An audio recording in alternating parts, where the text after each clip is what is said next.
Assalamualaikum warahmatullahi wabarakatuh. Bagaimana kabarnya saudara-saudara? Hari ini kita ketemu lagi.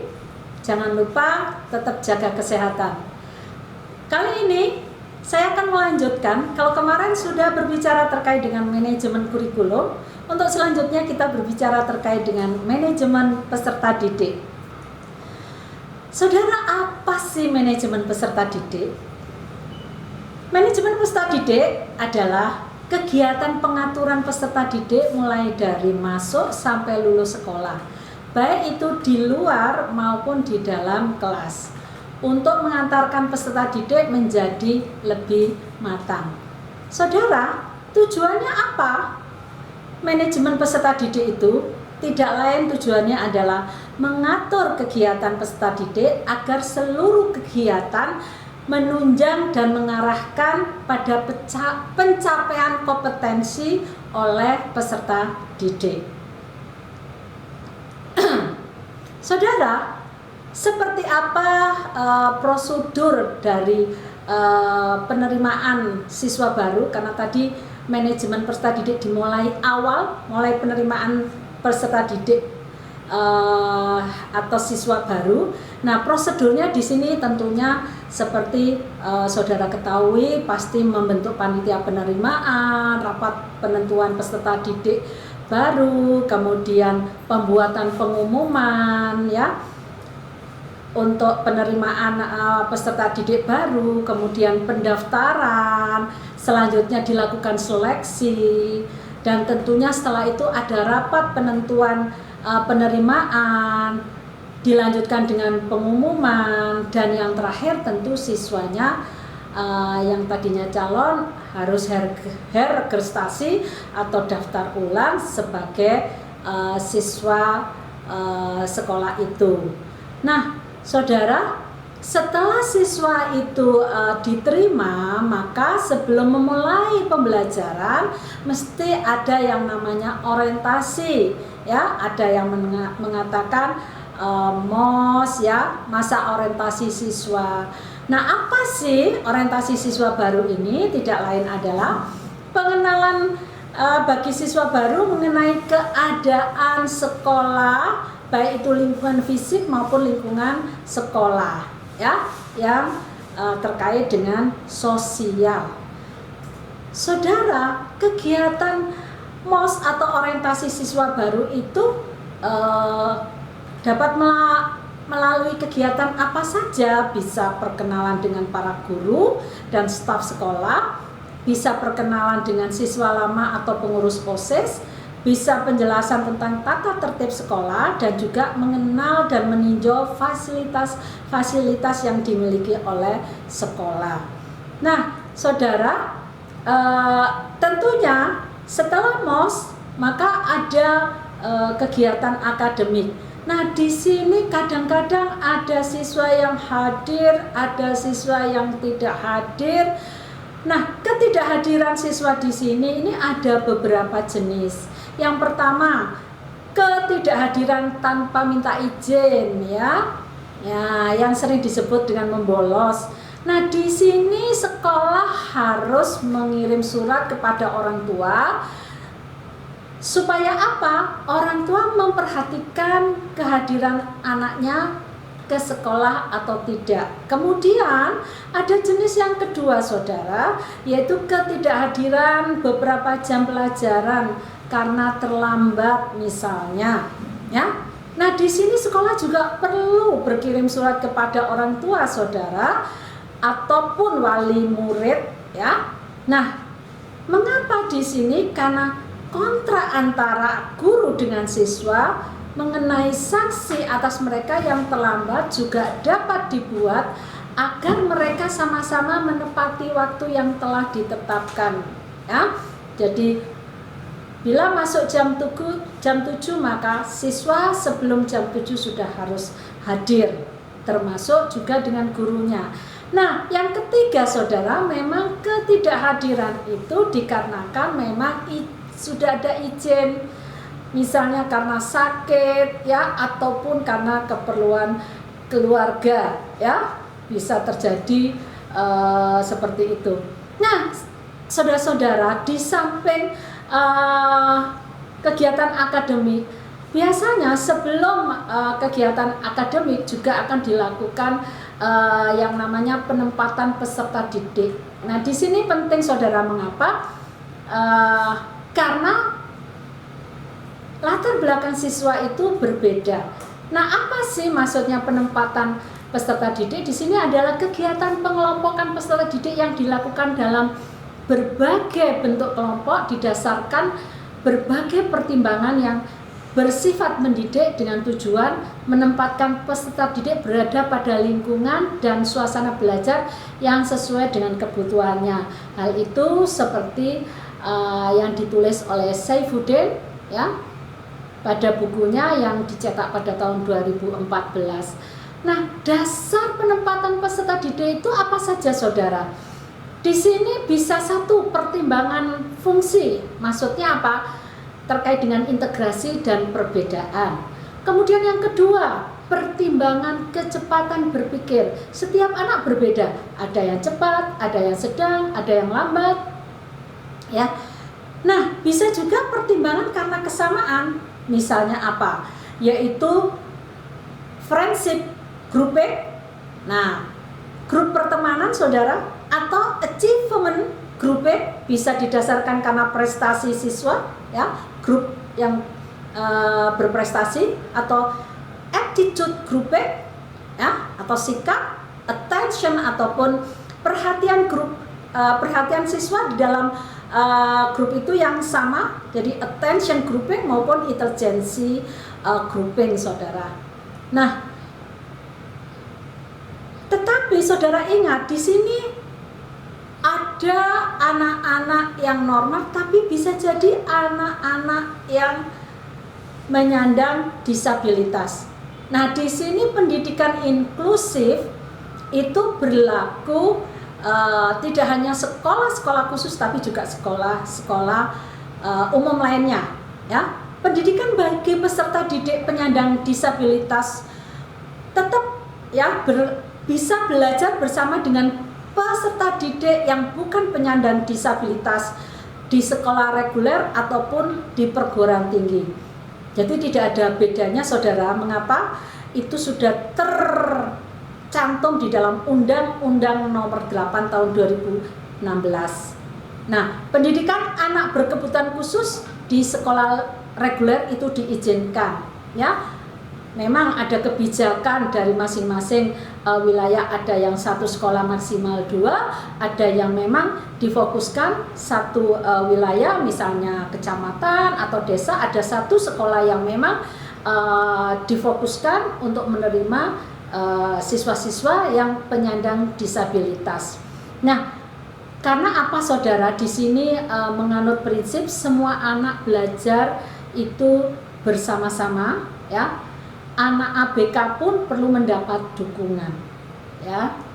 Oke, saudara, peserta didik yang memiliki kelainan fisik, emosional, mental, dan sosial, ataupun memiliki potensi kecerdasan atau bakat istimewa, berhak mengikuti pendidikan secara inklusif, ya, pada satuan pendidikan tertentu sesuai dengan kebutuhan dan kemampuannya. Jadi sekarang undang-undangnya menyatakan anak-anak yang memiliki secara khusus ya itu bisa sekolah di mana saja. Nah, saudara, di dalam pengembangan peserta didik di sini sebenarnya harus memperhatikan nilai utama yang diangkat pada PPK. Sebelumnya kita berbicara terkait dengan PPK ya. Nah, nilai utamanya ada 5. Kemarin juga sudah saya sebutkan 5 itu apa? Yang disingkat dengan Renam Gotik untuk mempermudah saudara mengingat. Re itu religius, Na itu nasionalis, M-nya itu mandiri saudara, kemudian Go-nya itu gotong royong, T-nya itu integritas. Nah, nilai utama ini saudara harus dijadikan dasar pengembangan potensi peserta didik sesuai dengan bakat dan minat melalui berbagai aktivitas layanan di dalam kelas maupun di luar kelas. Nah, pengembangan bakat dan minat peserta didik ini, seorang pemimpin, seorang guru, seorang kepala sekolah harus melakukan lebih dulu perencanaan, kemudian diimplementasikan, kemudian dievaluasi. Nah, ketiga siklus itu harus dilakukan. Bagaimana perencanaannya? Maka guru ataupun sekolah yang di bawah tanggung jawab seorang kepala sekolah bisa melakukan tes bakat dan minat, saudara. Tes bakat digunakan untuk mengetahui kecenderungan kemampuan khusus pada bidang-bidang tertentu yang diminati oleh siswa. Kemudian tes minat digunakan untuk mengungkap reaksi seseorang terhadap berbagai situasi yang secara keseluruhan akan mencerminkan minatnya itu di mana. Nah, ini sesuai dengan pendapat Nur Aini ya, saudara. Kemudian bisa juga mengambil satu data informasi melalui angket. Nah, di sini angket berisi sejumlah pertanyaan tertulis yang digunakan untuk memperoleh informasi dari siswa. Dalam arti di sini bisa laporan terkait dengan pribadinya ataupun hal-hal yang ingin diketahui dari siswa tersebut. Nah, langkah-langkah perencanaan di dalam mengembangkan minat bakat yaitu pertama mendata bakat, minat, kreativitas peserta didik apa saja setiap siswa. Kemudian mengklasifikasi data sesuai bakat, minat, dan kreativitas peserta didik. Kemudian baru menyusun program dan menyusun jadwal. Kemudian mencoba untuk mengalokasikan dana, ya, menyediakan sarana yang dibutuhkan, ya, menyiapkan tenaga pelatih bakat, minat, kreativitas peserta didik. Di sini bisa dari internal maupun dari eksternal sekolah yang bersangkutan. Kemudian merencanakan penampilan karya atau gelar seni atau berpentas atau keikutsertaan lomba. Jadi harus ada rencana bagaimana sekolah itu bisa menunjukkan hasil ya yang dihasilkan oleh anak-anak terkait dengan bakat minatnya.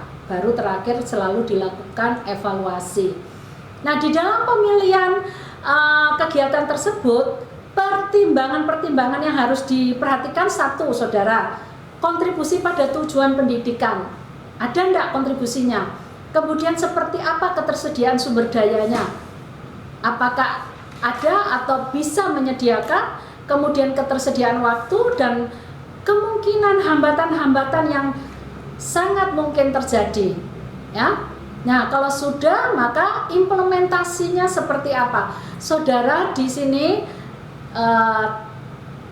implementasinya bisa diwujudkan dalam 3 hal. 1, terkait dengan layanan bimbingan dan konseling, saudara. Kemudian yang kedua, dalam bentuk ekstrakurikuler, dan yang ketiga pembiasaan atau keteladanan. Masing-masing saya akan bahas ya. Ya, terkait dengan layanan bimbingan dan konseling ya.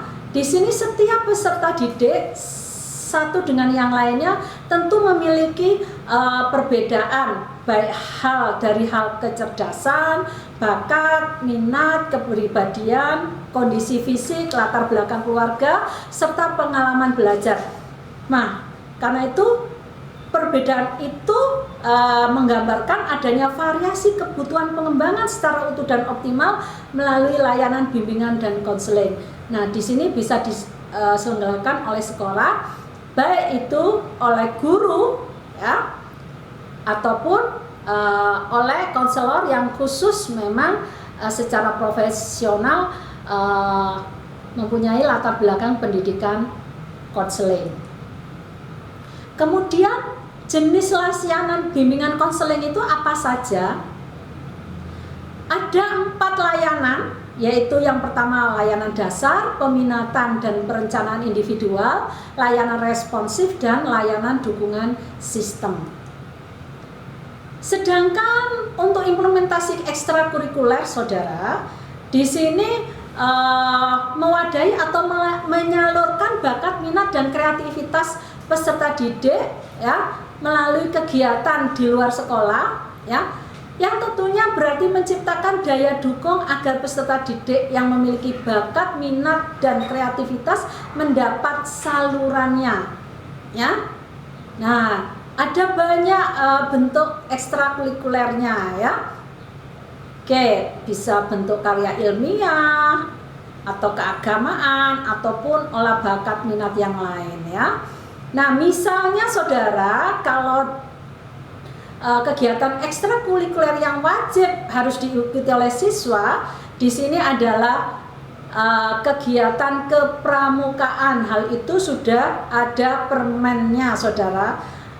Permendikbud nomor 63 tahun 2014, maka semua sekolah harus atau wajib menyelenggarakan kegiatan pramuka.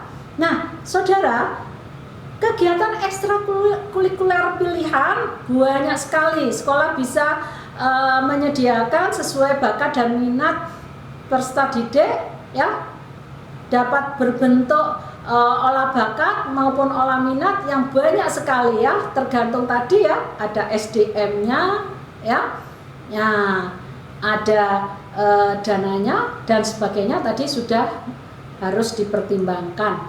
Nah, yang terakhir untuk implementasi yaitu pembiasaan. Program pengembangan diri dalam bentuk kurikulum tersembunyi biasanya dipergunakan untuk membiasakan dan membudayakan sikap, nilai, norma, tata krama, dan keterampilan lunak.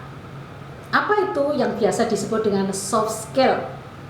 Bisa berupa yang pertama, saudara, kegiatan rutin seperti apa? Upacara bendera, ya, untuk jiwa nasionalis, ya.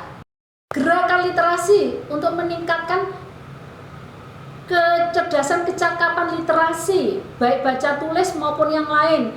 Kemudian keagamaan dan lain-lain ya. Kemudian bisa juga kegiatannya berupa spontan. Misalnya apa? Gotong royong, ya. Nah, salah satunya bisa mengatasi terkait masalah, kemudian perbedaan pendapat ataupun yang lainnya. Kemudian yang ketiga bisa dengan pembiasaan atau keteladanan. Misalnya guru selalu hadir sebelum waktu jam masuk sekolah. Nah, di sini nilai-nilai karakter itu bisa ditumbuhkan melalui budaya sekolah. Saudara, evaluasi dari manajemen peserta didik ini bisa diarahkan karena untuk perbaikan hasil maupun perbaikan proses. Nah, dari evaluasi ini memiliki fungsi yaitu tentunya masukan tentang kebutuhan dalam melaksanakan program, menggambarkan ketercapaian tujuan, kemudian informasi tentang metode yang tepat, berarti terkait dengan perbaikan proses, informasi kesulitan dan hambatan, ya, juga terkait dengan perbaikan proses, kemudian umpan balik sistem penilaian program, ya. Nah, saudara, di samping perbaikan hasil dan proses, juga evaluasi ini diarahkan pada perbaikan program. Apa? Misalnya di sini menilai keefektifan program, kemudian menunjukkan atau melihat dampak. Yang ketiga, memperkuat atau meningkatkan akuntabilitas ya dari program tersebut, termasuk masukan untuk pengambilan keputusan untuk perbaikan program berikutnya. Saudara, kalau jika ingin membuat formnya atau tabel untuk rencana pengembangan bakat minat peserta didik, coba lihat di sebelah kanan saya ada tabel yang bisa saudara manfaatkan, ya.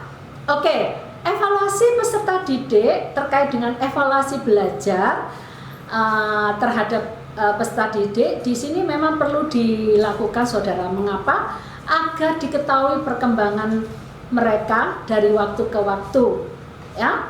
Dan juga dimaksudkan untuk mengetahui sejauh mana peserta didik dapat menampilkan performa sesuai dengan yang diharapkan, sesuai dengan kompetensinya. Oke, nah untuk jenis atau teknik-teknik evaluasi terkait hasil belajar peserta didik ada banyak ya. Untuk tes itu ada 10, non tes ada 5 ya. Coba perhatikan, ada dari sumatif ya. Sebelum sumatif ada formatif, kemudian jenis tesnya itu juga subjektif objektif, ada post test ya, pre test dan sebagainya, non tesnya juga observasi, wawancara dan sebagainya. Nah, evaluasi ini sebenarnya harus ditindaklanjuti.